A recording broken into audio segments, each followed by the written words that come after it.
Hello, praise the Lord. இந்த நாளுக்கான வேத வசனம் லூக்கா 9ஆம் அதிகாரம் 62வது வசனம். அதற்கு இயேசு கலப்பையின் மேல் தன் கையை வைத்து, பின்னிட்டு பார்க்கிற எவனும் தேவனுடைய ராஜ்யத்துக்கு தகுதி உள்ளவன் அல்ல என்றார். தேவனுடைய பரிசுத்த நாமம் மகிமைப்படுவதாக.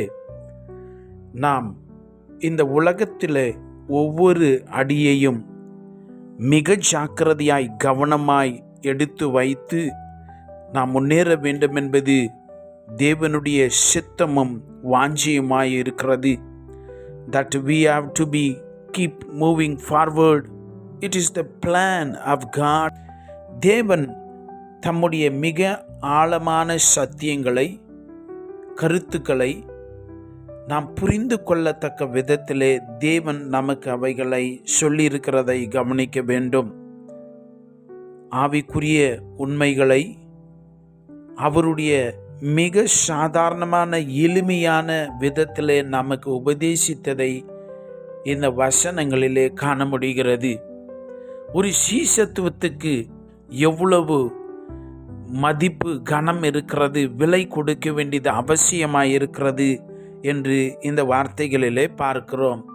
தி காஸ்ட் ஆஃப் டிசைபிள்ஷிப், அதைத்தான் தேவன் இங்கே சொல்லுகிறதை பார்க்கிறோம்.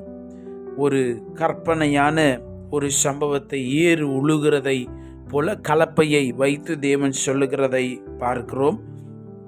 அங்கே என்ன அவசியம் சொன்னால், அந்த ஏறு உழுகிற அந்த உழவன் மிக ஜாக்கிரதையாய் கண்ணும் கருத்துமாய் அந்த கலப்பையை பார்க்க வேண்டும். ஒரே நேர்கோட்டில் அது போக வேண்டும். அப்படி கவனம் சிதறி அவன் செய்கிற பொழுது எதிர்பார்க்கிற பலன் வராது, அவைகள் வீணாய் போகிறது என்று இங்கே சொல்லுகிறதை பார்க்கிறோம்.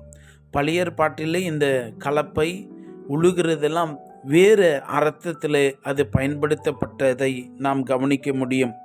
ஆனால் புதிய ஏற்பாட்டிலே நாம் பார்க்கிற பொழுது மிக ஜாக்கிரதையாய், உண்மையாய், அந்த வைராக்கிய வாஞ்சியோடு, பிரதிஷ்டையோடு தேவனை பின்பற்றி வருகிறதை இது இங்கே சொல்லுகிறதை நாம் கவனிக்க வேண்டும். தேவனுடைய கரத்தில் நம்மை ஒப்பு கொடுக்க வேண்டும். இந்த ஆவிக்குரிய வாழ்க்கையிலே நம்ம வெறும் கிறிஸ்தவர்களாய், ஒரு விசுவாசிகளாய் வாழ்வது மிக சுலபமான ஒரு காரியம்.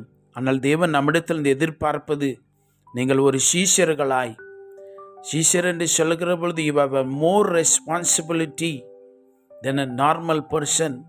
அதைத்தான் தேவன் இங்கே சொல்லுகிறார். மிக ஜாக்கிரதையாய் நீங்கள் கடந்து முன்னே போக வேண்டும். You cannot turn back.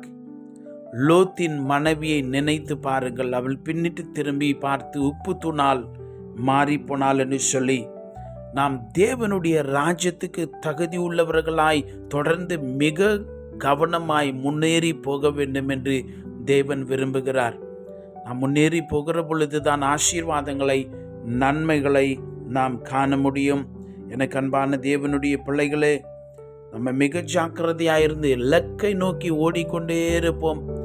மிக ஜாக்கிரதையாயிருப்போம். உலகத்து பக்கம், மனிதர்கள் பக்கம், தேவையற்ற பிசாசின் தந்திரங்களுக்கு கவனத்தை கொடுக்காமல் வார்த்தைகளின் மீதே கவனத்தை வைத்து நாம் முன்னேறி கொண்டே இருப்போம். தேவன் நம்மை ஆசீர்வதிப்பாராக.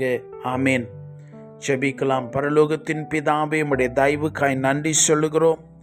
இந்த வார்த்தைகளின்படியே நாங்கள் எங்களுடைய ஆவிக்குரிய வாழ்விலே மிக ஜாக்கிரதையாய், பிரதிஷ்டையோடு, பயபக்தியுடனே முன்னேறி கடந்து வர நீர் உதவி செய்யும்.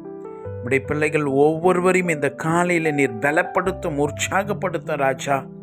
ஆவிக்குரிய வாழ்வு ஜெயிப்பதற்கும் தேவனுடைய நாமத்திலே காரியங்களை சுதந்திரிப்பதற்குமாய் இருக்கிறதே.